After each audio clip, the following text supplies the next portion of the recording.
Hi, welcome to Preps Plus Podcast, episode 31, brought to you by Sterling Auto Group. I'm Preps reporter Jason Leskiw, going solo today. I'm going to keep this pretty quick. Playoffs are about 2 weeks away, and I can't wait for that. There's a lot of good basketball that's been played and a lot more to come. So looking forward to that early February playoff season. So I'm just going to highlight a couple games to watch for each league and the guys and the gals. Starting with the guys in the Central 2B, one very important game I think that's going to help shape out who moves on into districts and really I think it'll be telling about which teams are clicking and which teams aren't. Toledo Lake at Morton White Pass today, January 19th. That's one where Toodle has been in several games against top competition. Morton, Toledo, Napa Vine. They've played all these really tough teams close, and this is one I really it could go either way, and I really think is going to be a 2 or 4 point game. There might be some fouling that goes on that extends a lead one way or another, but I expect this to be a great game. Also, Toledo Lake at Toledo. These two teams faced off early in the season.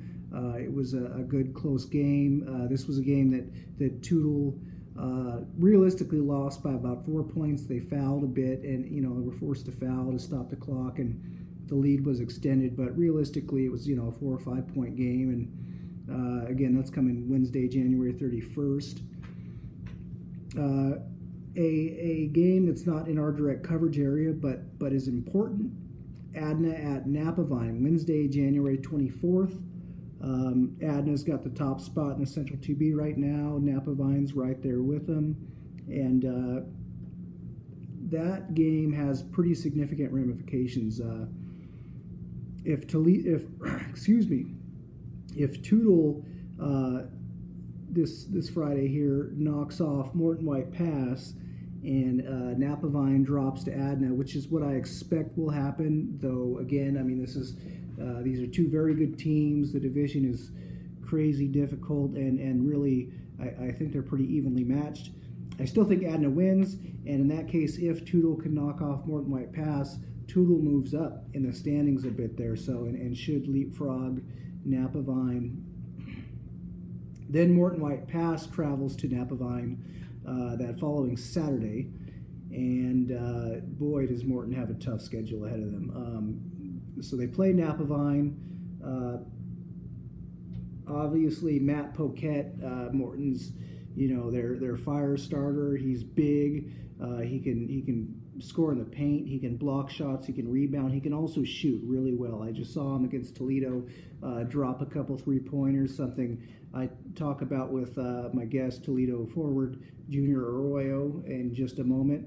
The guy's talented as heck, and anytime he's on fire, the opposition is in trouble, period. So that's Saturday, January 27th. Then it's Adna at Morton, Wednesday, January 31st. Again, Adna is the top team in the Central 2B right now. Morton's no joke, so it really playoffs start now in the Central 2B for a lot of teams. Morton is definitely facing some ridiculous competition to end their regular season. Moving into the Greater St. Helens 2A, Mark Morris at Woodland, Tuesday, January 23rd. Mark Morris is just ahead of Woodland in the standings, but these are two teams who can catch fire, either or can catch fire at any given moment and blaze a trail to a win. So that's one. Columbia River, who beat Mark Morris in Vancouver about 2 weeks ago. They come to Mark Morris Thursday, January 25th. That could help decide, if Columbia River wins that, they win the GSHL 2A. But, with the Berger twins, some of the role players they got there for the Monarchs, that could get interesting. When Mark Morris traveled to Vancouver, they didn't. It was just a weird game, actually, in general.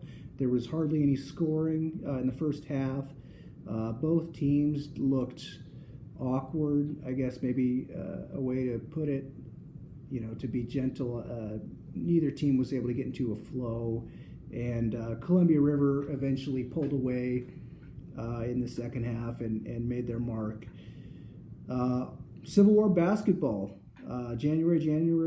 Saturday, January 27th, excuse me.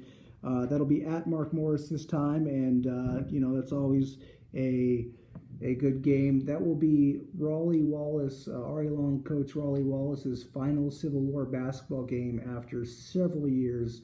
Bill Backamus and Wallace have a long history. They've worked together before.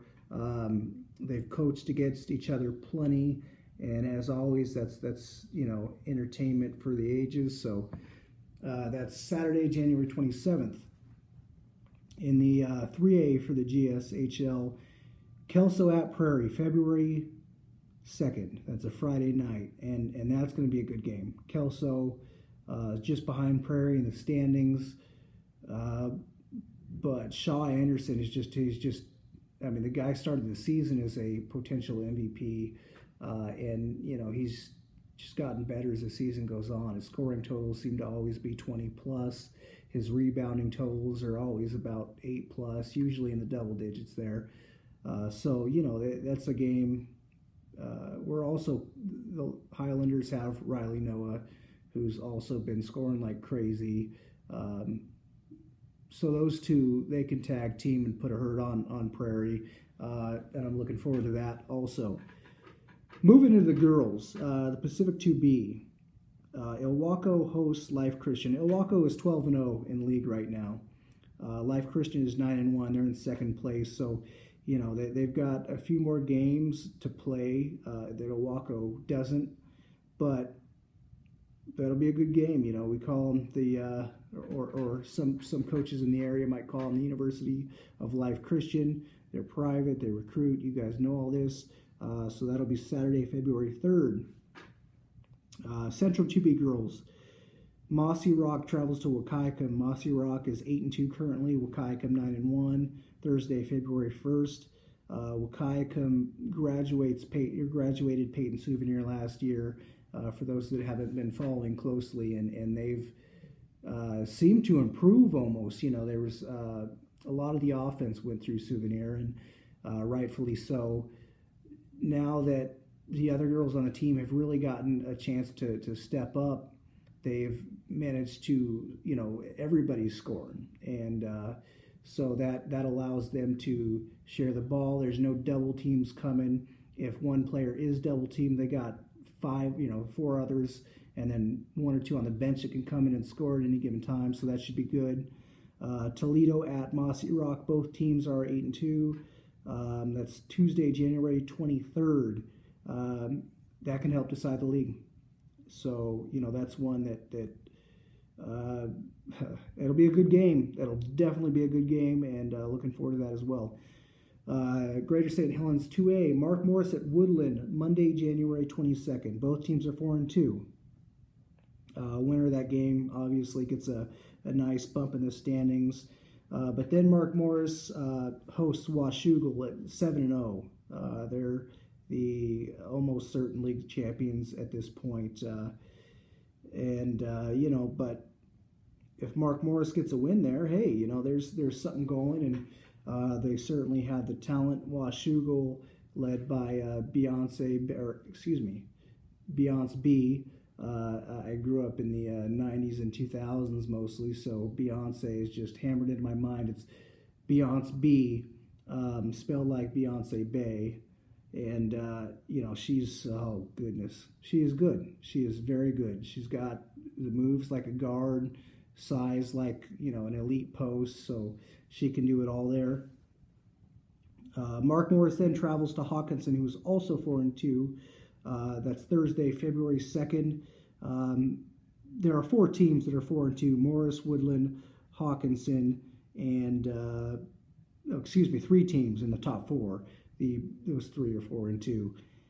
So there's a real gridlock at the top of the league there. Woodland finishes their season at Washougal. Woodland 4-2, as I said. Washougal 7-0. Washougal just beat Woodland by a pretty healthy margin. I believe it was 30 points a few nights ago, and they were having a down night. It was a weird night, but a lot of the things that they like to do just weren't working, and Washougal capitalized. In the 3A there, Kelso at Prairie. Kelso's currently 3-1, Prairie 5-0. They end their season Friday, February 2nd at Prairie, and that's a game that could result in a league tie, could result in a league win. Both teams extremely talented. So again, looking forward to all those games as we ramp up for the postseason here.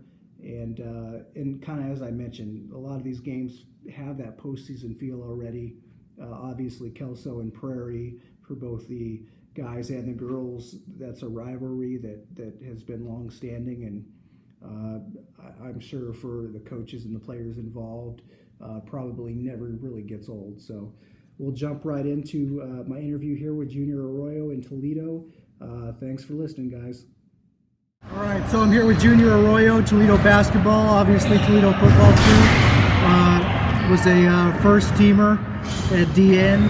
He had 10 or 11 sacks? Yeah. Okay. He's your primary role. I mean, obviously you provide scoring. Yeah. You're averaging about 11 points a game this season. You have about 7 games in now? Yeah, because I missed 4 with my knee injury. Right. And that was coming against Napa Vine in the final Toledo football game of the season. How was that recovery? It was tough watching my guys playing out there on the court, missing it. I could have helped them big time, but went through it. Came up here, started working on my knee in the weight room, making it stronger, and then I came back, held my team against one lock. Now it feels better. Okay. How did it feel in that first game back? Was it kind of tentative, kind of scary getting back on it for the first time and cutting on it? I was kind of scared, going for the rebounds, coming down, kind of scared, landing on it wrong, So, yeah, I was kind of babying it a little bit. Right. How many times getting up there or cutting on it did it take before you started to feel comfortable like it was healed again? It took a lot of time. First period weight training, I come in here, do the ladders, started doing it, go down, shoot baskets, That's it. Okay. Obviously, since you came back, aside from, you played at Kittitas, right? Yeah. Okay. And that's the only loss that Toledo's had since you come back, right? Against Adams. Oh, you were in there for Adams? Yeah. You guys, up until today, the RPI was just adjusted, and St. George took the top spot. Yeah. But you guys, you guys are still number 2 in RPI rankings, and obviously held that number 1 spot for up until about now. What does that mean to you and the team as players? Well, really, the RPI doesn't really mean anything. That doesn't tell us how far we're gonna go, when our season's gonna end. Right now, we're just focusing one game at a time. Just trying to work on our things we need to work on, play as a team, move the ball, and see if we can reach our goal that we want. Okay. How different? One thing I was looking at just earlier, graduating Joe Wallace and some of the other guys. How different is the team from 2 years ago and last season coming into this season? It's pretty weird, having Joe Wallace, great shooter, quick, Carmen Robles, good three-point shooter, Gabe Fuentes, a post with good moves.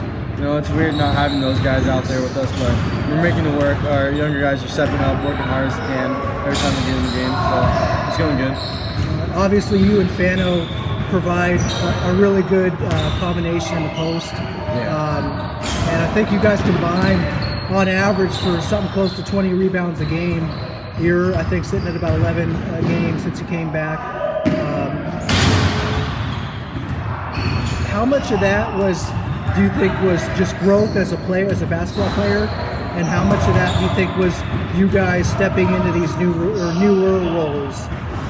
Well, me and Fawn, we played when we were little together, always. And so we kind of know how each other plays. We kind of still fight for the rebounds, trying to see who gets more, We make a bet between me and him, see who can get the more rebounds. But, yeah, we stepped in our roles. Like, we know what we have to do, I'm a post player, I go for the rebounds, do my post moves. Fawn's a post/guard, so he's actually a really good shooter. So, okay. Have you always been a lot taller than your peers? Yeah. Okay.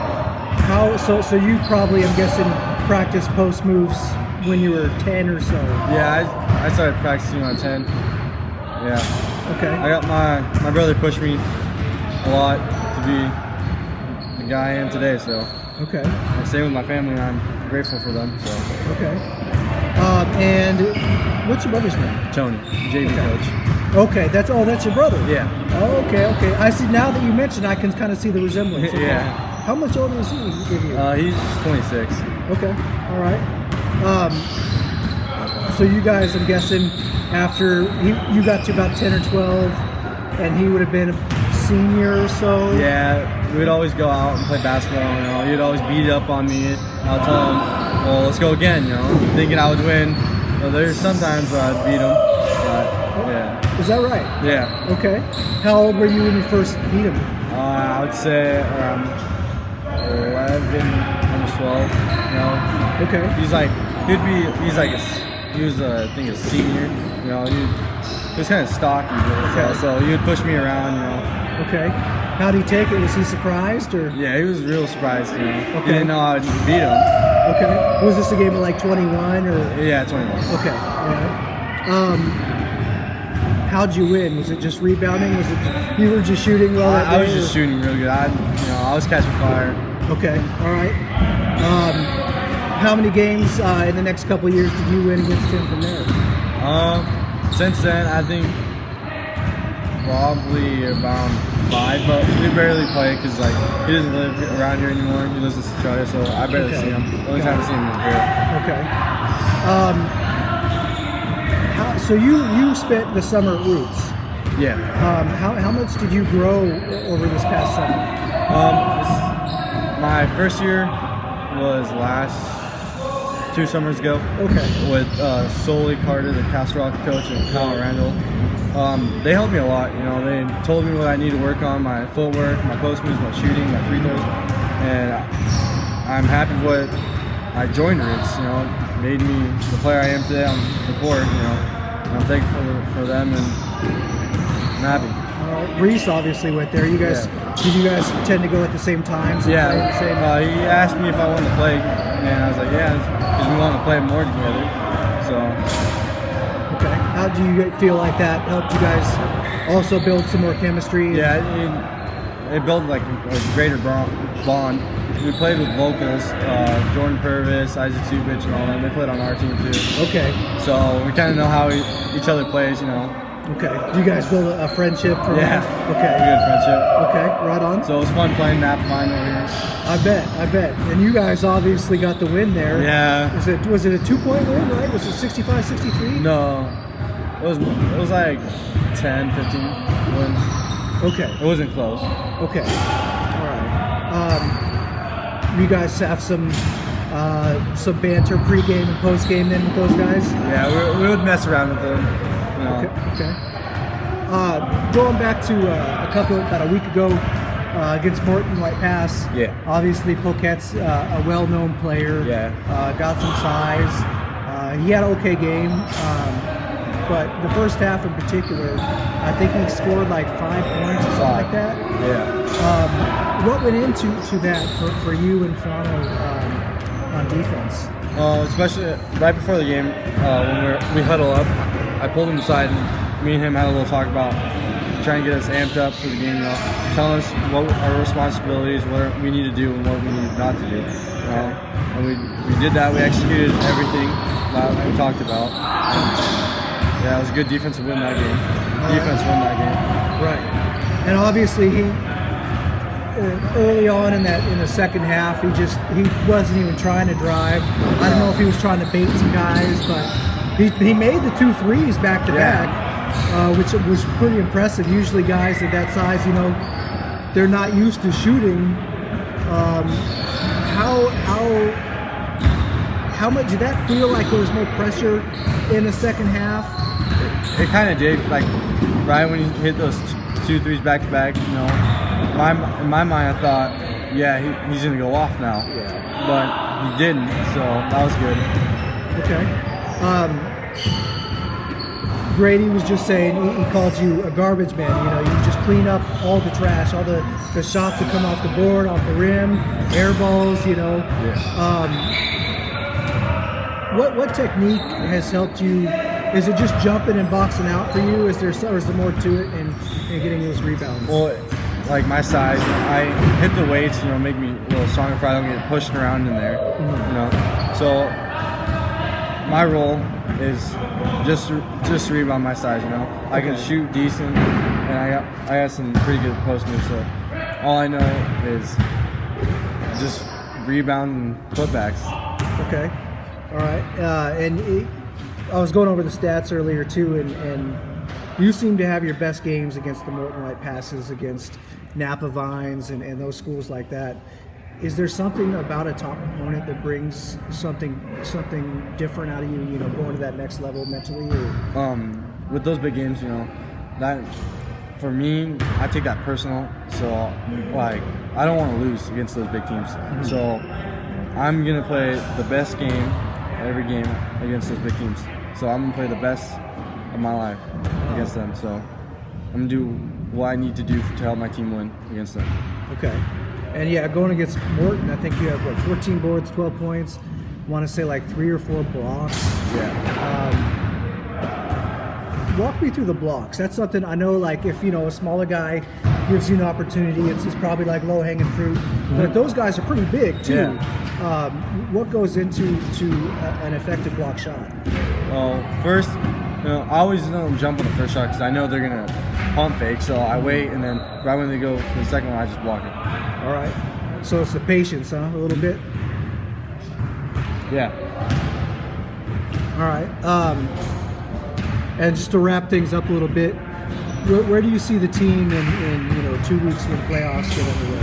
I think we have a pretty good chance of making it to stay. I'd say if we keep playing the way we've been playing against these best teams and playing as a team, moving the ball around, executing, I think we have a pretty good chance of going to state. Okay. And obviously regionals are going to be, Chief Leshai is probably going to be there. Yeah. Morton might be there. Napa Vine. You're gonna see a lot of familiar teams. Just being that the league is what it is. Yeah. Is that a good thing in your opinion, or does it? Obviously with them knowing you guys the same way, is there a balance to it? How do you see it? To me, it doesn't really matter who we play. We're gonna the league's kind of iffy, so we're gonna know each other's plays and all that. It's just who's gonna come out and who wants it more. Who has that more intensity to come out for it. That's how I think it is.